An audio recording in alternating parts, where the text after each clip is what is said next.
Hello दोस्तों, examination classes में आपका स्वागत है। आज मैं आप लोगों के लिए जीके के दोस्तों पार्ट 2 लेके उपस्थित हुआ हूँ। हाँ दोस्तों, आज का पहला क्वेश्चन है दोस्तों, डैश प्राचीन भारत का एक महत्वपूर्ण बंदरगाह शहर था। अहिच्छत्र था, चंपा था, ताम्रलिप्ति था कि श्रावस्ती था। कौन सा था दोस्तों?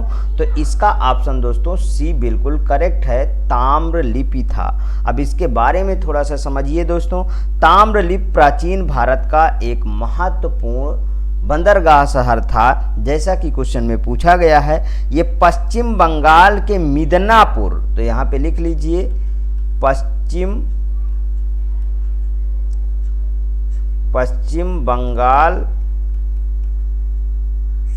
बंगाल के मिदनापुर,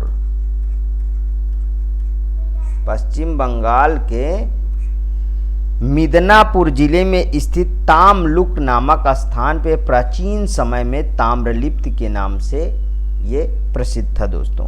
अब इसको बनवाने वाले कौन थे दोस्तों? तो वो गुप्त काल में जावा, सुमात्रा आदि दक्षिणी पूर्वी देशों तथा सिंघल के लिए व्यापारिक जहाज यहाँ से आते जाते थे। यहाँ एक प्रसिद्ध शिक्षा केंद्र था, वो था दोस्तों फाहियान हेनसांग। यहाँ एक प्रसिद्ध शिक्षा केंद्र था फाहियान हेनसांग। इत्सिंग आदि ने यहाँ रहकर अध्ययन किया था। ये बहुत ही इंपॉर्टेंट है। नेक्स्ट क्वेश्चन दोस्तों, खिज्र खान ने कौन से राजवंश का प्रारंभ किया था? सैयद का, लोदी का, राजपूत का कि खिलजी का? तो दोस्तों इसका ऑप्शन जैसा कि आप देख रहे हैं सैयद वंश के ये स्टार्टर हैं। ठीक है, खिज्र खान। अब इनके बारे में से कब से कब तक था दोस्तों? तो 1414 से 1451 लिख लीजिए। 1414 से 1451। ठीक है, और ये सैयद वंश दिल्ली सल्तनत का चतुर्थ वंश था। कौन था दोस्तों? चतुर्थ वंश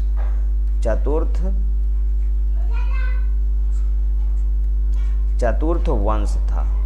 ठीक, चतुर्थ वंश था।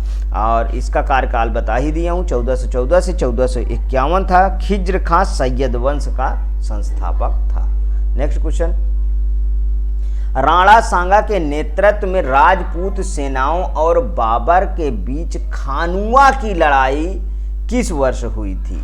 ये बहुत अच्छा क्वेश्चन है दोस्तों। कब हुई थी? देखिए, ये है दोस्तों 1527, 1526, 1522, 1529। तो दोस्तों 1527 में हुआ था। खानवा का युद्ध की पूरी डेट क्या है दोस्तों? 16 मार्च 1527 को खानवा का युद्ध हुआ था। खानवा है कहाँ पे दोस्तों? ये आगरा के पास है। कहाँ पे है? आगरा के पास खानवा नामक स्थान। बाबर और राणा सांगा के मध्य लड़ाई लड़ी गई थी, जिसमें बाबर विजयी हुआ था। दोस्तों जितनी भी लड़ाइयाँ, ऐसा नहीं है कि बाबर पहले नहीं लड़े थे। बाबर बहुत बार पहले लड़ाई लिए थे और हर बार हारे थे। 1526 से दोस्तों इनका जीत का आगाज हुआ था। सबसे पहले भारत में मुगलों की सत्ता स्थापित करने वाले बाबर ही थे दोस्तों। बाबर ने पानीपत का युद्ध, याद कर लीजिए बिल्कुल से, पानीपत का युद्ध।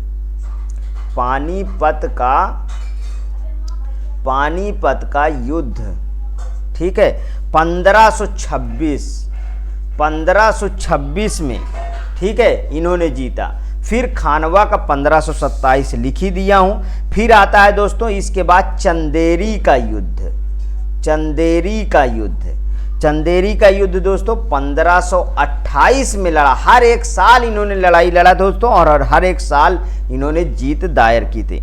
और इसके बाद चंदेरी के बाद आता है दोस्तों घाघरा का युद्ध, जो घग्गर नदी की तरफ है। इसका युद्ध दोस्तों 1529 कब लड़ा गया था? 1529 में लड़ा गया था। ये सब जीत के बाद दोस्तों मुगल साम्राज्य बहुत ही मजबूत हो गया था, ध्यान रखिएगा। और मुगल स्थापत्य कब अगर वर्ष आएगा तो 1526 लगाइएगा। नेक्स्ट क्वेश्चन, अफगानिस्तान के साथ भारतीय सीमा की लंबाई कितनी है? 575 है, 755 किलोमीटर है, 601 किलोमीटर है कि 106 किलोमीटर है? दोस्तों आंख मूंद के ये सब क्वेश्चन लगाइएगा।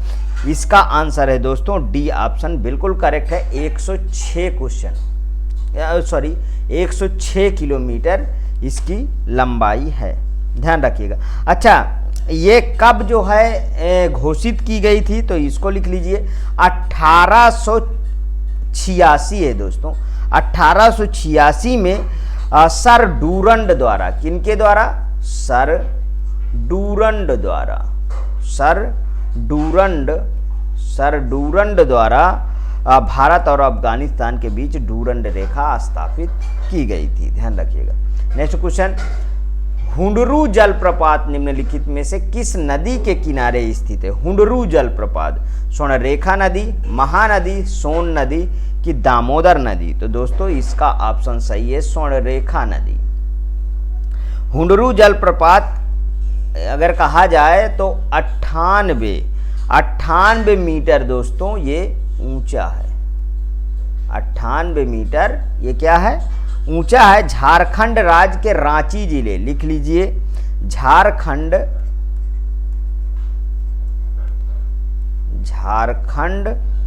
राज्य के रांची जिले में स्वर्णरेखा नदी के किनारे स्थित है। ठीक। नेक्स्ट क्वेश्चन, निम्नलिखित में से कौन सी एक प्रायद्वीपीय नदी है? नर्मदा है, सिंधु है, गंगा है कि ब्रह्मपुत्र है? बताइए कौन सा सही है? तो दोस्तों नर्मदा है प्रायद्वीपीय। देखिए भारत का जो दक्षिणी छोर आप मान लीजिए कि एक तरफ दोस्तों उत्तरी छोर में हिमालय से निकलने वाली नदियां दोस्तों वर्ष भर पानी बना रहता है।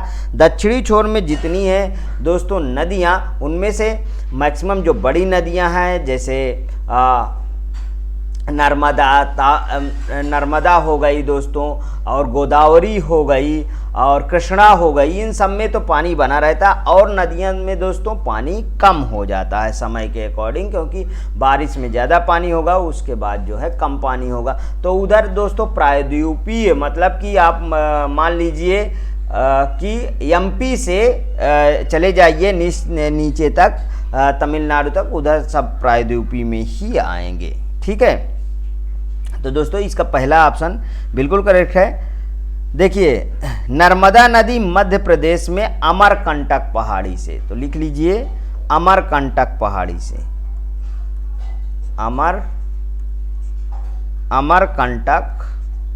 अमरकंटक पहाड़ी से निकलती है। अमरकंटक पहाड़ी से नर्मदा नदी निकलती है। और मध्य प्रदेश, महाराष्ट्र, गुजरात, कहाँ पे दोस्तों? एमपी, मध्य प्रदेश और महाराष्ट्र और गुजरात। ठीक है, महाराष्ट्र और गुजरात में ये प्रवाहित होती है। और जाके ये कहाँ पे गिरती है दोस्तों? खंभात की खाड़ी, लिख लीजिए ना, याद हो तो, खंभात की खाड़ी में जाके गिरती है। ठीक है, खंभात की खाड़ी में जाके गिर जाती है। मिट्टी की, नेक्स्ट क्वेश्चन है, मिट्टी की संरचना को गंभीर नुकसान होने से पहले मिट्टी जिस भार को सहन कर सकती है उस भार को आप क्या कहते हैं? मृदा जलधारिता कहते हैं, स्थूल घनत्व कहते हैं कि प्रतिरोधक क्षमता कहते हैं कि धारिता क्षमता कहते हैं? बताइए। तो दोस्तों इसका डी ऑप्शन बिल्कुल करेक्ट है, धारिता क्षमता कहेंगे। जितनी भी उसमें क्षमता होगी उसी के अकॉर्डिंग इसे हम धारिता क्षमता कहेंगे। नेक्स्ट क्वेश्चन, भारतीय संविधान का अनुच्छेद 32 किससे संबंधित है? अनुच्छेद 32 की बात हो रही है दोस्तों, ध्यान रखिएगा। अनुच्छेद 32 जीवन का अधिकार, संपत्ति का अधिकार, संवैधानिक उपचारों का अधिकार कि वित्तीय आपातकाल? दोस्तों इसका सी ऑप्शन बिल्कुल करेक्ट है, संवैधानिक उपचारों का अधिकार होता है। और दोस्तों अगर हम कहा जाए तो संविधान के जन्मदाता BR अम्बेडकर ने 32वें अनुच्छेद को ही दोस्तों संविधान की आत्मा कहा था। क्या कहा था दोस्तों? संविधान की आत्मा कहे। कौन कहे थे दोस्तों? B R Ambedkar. B R Ambedkar. ठीक। भारतीय संविधान के भाग 3 में इसे वर्णित किया गया है। कहाँ पे वर्णित किया गया है? भाग 3 में। ठीक। नेक्स्ट क्वेश्चन, भारतीय संविधान की प्रस्तावना के संबंध में निम्नलिखित में से कौन सा कथन सही है? यह संविधान का भाग नहीं है।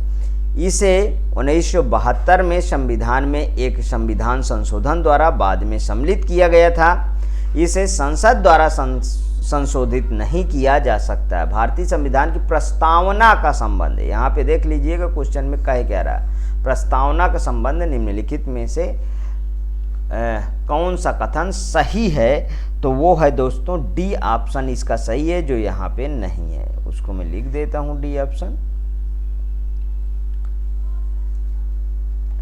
डी ऑप्शन का जो ऑप्शन है दोस्तों उसको मैं लिख देता हूँ।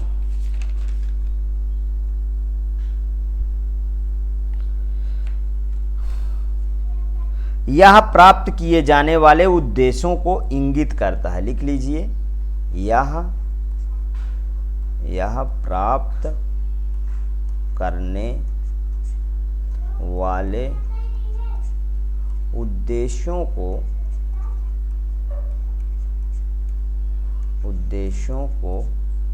इंगित करता है।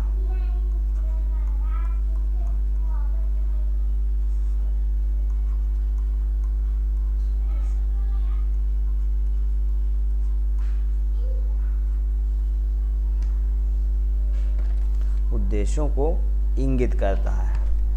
यही क्वेश्चन सही है दोस्तों, डी वाला। नेक्स्ट क्वेश्चन, निम्न में से किस अवधि के दौरान मोरारजी देसाई भारत के उप प्रधानमंत्री रहे थे? 70 से 71, 67 से 69, कि 64 से 66, कि 66 से 67? किस वर्ष रहे थे दोस्तों, ये आपको बताना है। तो दोस्तों इसका ऑप्शन बी वाला बिल्कुल करेक्ट है, 67 से लेके 69 के बीच रहे थे। देखिए, भारतीय संविधान में उप प्रधानमंत्री पद की कोई व्यवस्था नहीं है। इसके बावजूद समय समय पर इस पद की व्यवस्था की जाती है। इस पद का अब तक 7 बार सृजन किया गया है। कितनी बार दोस्तों? 7 बार अभी तक इसका सृजन किया गया है। और 7 बार इसका सृजन किया। पहली बार इस पद का सृजन प्रथम लोकसभा के दौरान प्रधानमंत्री जवाहरलाल नेहरू द्वारा किया गया था। और किनको बनाए थे दोस्तों? सरदार वल्लभ भाई पटेल। सरदार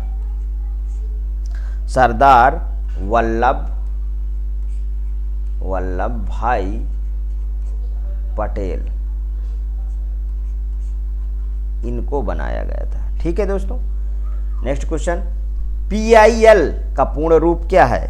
PIL का पूर्ण पब्लिक इंटरेस्ट लिटिगेशन है, प्राइवेट इंडस्ट्री लिमिटेड है, कि पब्लिक इंडस्ट्री लिमिटेड है, कि पॉलिटिकल इंटरेस्ट लिटिगेशन है? तो दोस्तों इसका पहला ऑप्शन बिल्कुल सही है, पब्लिक इंटरेस्ट लिटिगेशन है। क्या है दोस्तों? पब्लिक, मैं इसको इंग्लिश में आपको लिख देता हूं यहाँ पे, पब्लिक इंटरेस्ट लिटिगेशन।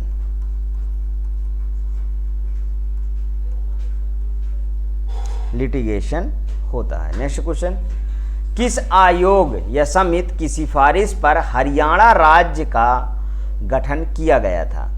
JVP समिति, धर समिति, की फजल आयोग, की सरदार हुकुम सिंह संसदीय समिति?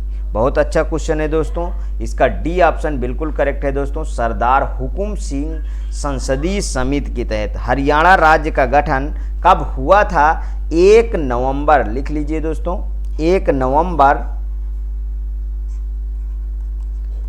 1966 ईस्वी को सरदार हुकुम सिंह संसदीय समिति की सिफारिशों पर किया गया था।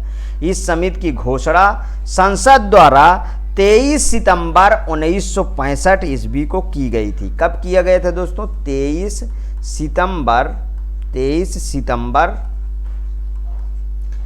सितंबर 1965 द्वारा की गई थी। नेक्स्ट क्वेश्चन, भारत सरकार के प्रतीक में निम्नलिखित में से कौन मौर्य वंश से अपनाया नहीं गया था? सत्यमेव जयते, सांड, घोड़ा, चार शेर। मौर्य वंश से क्या अपनाया नहीं गया ये पूछ रहा है, तो सत्यमेव जयते नहीं अपनाया गया था दोस्तों। अब सत्यमेव जयते कहाँ से अपनाया गया था? तो मुंडोक उपनिषद से अपनाया गया था। कहाँ से अपनाया गया था दोस्तों?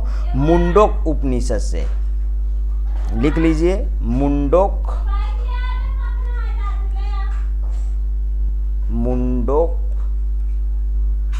निषद से, मुंडोक निषद से अपनाया गया था। वहीं पे दोस्तों भारत के राजचिन्ह मौर्यवंश के शासक अशोक के सारनाथ स्थित सिंह स्तंभ की अनुकृत करता है। भारत सरकार का यह चिन्ह जो है वो 26 जनवरी 1950 को अपनाया गया, जिसमें 4 शेर हैं दोस्तों। उसमें कितने शेर हैं दोस्तों? 4 शेर हैं, एक दूसरे की ओर पीठ कर कर खड़े हैं, जिसमें चौथा दिखाई नहीं देता है। पट्टी के मध्य में उभरी हुई नक्काशी में चक्र है, जिसके दाईं ओर एक सांड, बाईं ओर एक घोड़ा, चिन्ह के नीचे सत्यमेव जयते लिखा हुआ है। नेक्स्ट क्वेश्चन, मांग वक्र किसके अधीन अनियत होता है? मांग वक्र शुद्ध प्रतिस्पर्धा, एकाधिकार, द्विअधिकार की अल्पाधिकार। मांग वक्र की बात की गई है दोस्तों, तो इसका अल्पाधिकार आएगा। बिल्कुल करेक्ट है, क्योंकि अल्पाधिकार बाजार के अधीन मांग वक्र अनियत होता है, क्योंकि अल्पाधिकार में यह निश्चित नहीं है कि एक फर्म द्वारा कीमत परिवर्तन का निश्चित परिणाम प्रतिद्वंदियों पर क्या प्रभाव पड़ेगा। इसलिए एक अल्पाधिकारी फर्म की मांग वक्र को निश्चित रूप से नहीं बनाया जा सकता है। नेक्स्ट क्वेश्चन, मौद्रिक नीति का मुख्य उद्देश्य क्या होता है? कर राजस्व में वृद्धि होता है, जन वितरण प्रणाली में सुधार होता है, मूल स्थिरता के साथ आर्थिक विकास को प्रोत्साहित करना होता है, कि अर्थव्यवस्था से भ्रष्टाचार को हटाना होता है। तो दोस्तों इसका ऑप्शन बिल्कुल मेरे अकॉर्डिंग सी करेक्ट है, कि मूल स्थिरता के साथ आर्थिक विकास को प्रोत्साहित करना होता है। नेक्स्ट क्वेश्चन, अप्रैल 2023 में नाटो का 31वां सदस्य कौन सा देश बना था? यूक्रेन, दक्षिण कोरिया, फिनलैंड कि उत्तर कोरिया? कौन सा बना था दोस्तों? दोस्तों फिनलैंड बना था, ध्यान रखिएगा। नाटो सदस्य, अच्छा अप्रैल 2023, ठीक है, 31वां सदस्य जो है वो फिनलैंड बना। और उत्तर अटलांटिक संघी संगठन, इसको क्या कहते हैं दोस्तों? नाटो, सोवियत संघ के खिलाफ सामूहिक सुरक्षा प्रदान करने के लिए संयुक्त राज्य अमेरिका, कनाडा और कई पश्चिमी देशों द्वारा अप्रैल 1949 कब बना है दोस्तों? 1949 के उत्तरी अटलांटिक संधि द्वारा स्थापित एक सैन्य संगठन है। ये क्या है दोस्तों? सैन्य संगठन है। सैन्य संगठन या कहिए गठबंधन है, ठीक, गठबंधन है, सैन्य गठबंधन है, जिसका मुख्यालय, इसका मुख्यालय, नाटो का मुख्यालय कहाँ है दोस्तों? इसका मुख्यालय है ब्रुसेल्स में। ब्रुसेल्स को ही बेल्जियम कहते हैं, तो बेल्जियम ज़्यादा पूछा जाता है तो बेल्जियम लिख लीजिए, ठीक है। बेल्जियम क्या है दोस्तों? इसका मुख्यालय।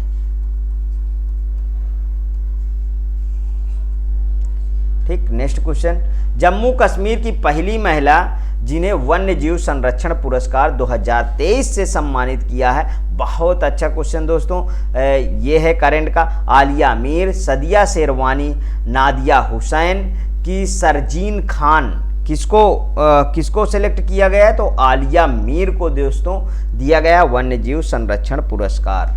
नेक्स्ट क्वेश्चन, हाल ही में कौन सा राज्य मनरेगा मजदूरी में सर्वाधिक वृद्धि करने वाला राज्य बना है? उत्तर प्रदेश, राजस्थान, गुजरात कि तमिलनाडु? कौन सा बना है दोस्तों? राजस्थान बना है, ध्यान रखिएगा। राजस्थान जो है मनरेगा मजदूरी में सर्वाधिक वृद्धि करने वाला इस समय का राज्य है। नेक्स्ट, हाल ही अमेरिका के मिशन मैगलन ने किस ग्रह पर ज्वालामुखी घटना होने की आशंका व्यक्त की है? मंगल, शुक्र, बृहस्पति, अरुण? मंगल, शुक्र, बृहस्पति, अरुण? तो इसका ऑप्शन दोस्तों बी सही है, शुक्र पे। कहां पे दोस्तों? शुक्र पे। क्योंकि दोस्तों थोड़ी सी इसमें डिस्क्रिप्शन जरूर दूंगा। शुक्र ग्रह के संबंध में जानकारी एकत्र करने के उद्देश्य से वर्ष 1990, कब दोस्तों? 1990 में अमेरिकी अंतरिक्ष एजेंसी नासा, अमेरिकी अंतरिक्ष एजेंसी नासा ने मैगलन मिशन लॉन्च किया था। हाल ही में इनके द्वारा शुक्र ग्रह में ली गई तस्वीरों में वैज्ञानिकों को पूर्व में शुक्र ग्रह पर ज्वालामुखी घटनाओं के घटित होने के प्रमाण प्राप्त हुए हैं। नेक्स्ट क्वेश्चन, हाल ही वर्ल्ड एयर क्वालिटी रिपोर्ट के आधार पर दिल्ली विश्व में से किस क्रम का सबसे प्रदूषित शहर है? दूसरे, तीसरे, चौथे, पांचवे? बहुत अच्छा क्वेश्चन है दोस्तों, ये पूछा जाने वाला है, वो है दोस्तों चौथे नंबर पर।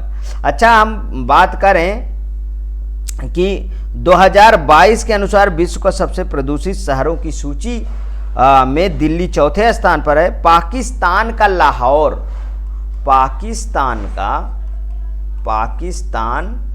का लाहौर जिला, लाहौर दुनिया का सबसे प्रदूषित नगर है दोस्तों। चीन का होतान, चीन का क्या है दोस्तों? होतान, चीन का होतान शहर दूसरे नंबर पे। भारत का भिवाड़ी शहर तीसरे नंबर पर है। भारत का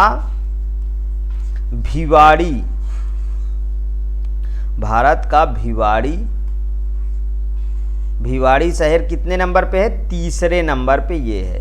ये कितने नंबर पे? पहले नंबर पे, ये दूसरे नंबर पे, और चौथा तो दिल्ली है ये दोस्तों, ये तो जानते हैं, दिल्ली दरबार, ठीक है, दिल्ली है।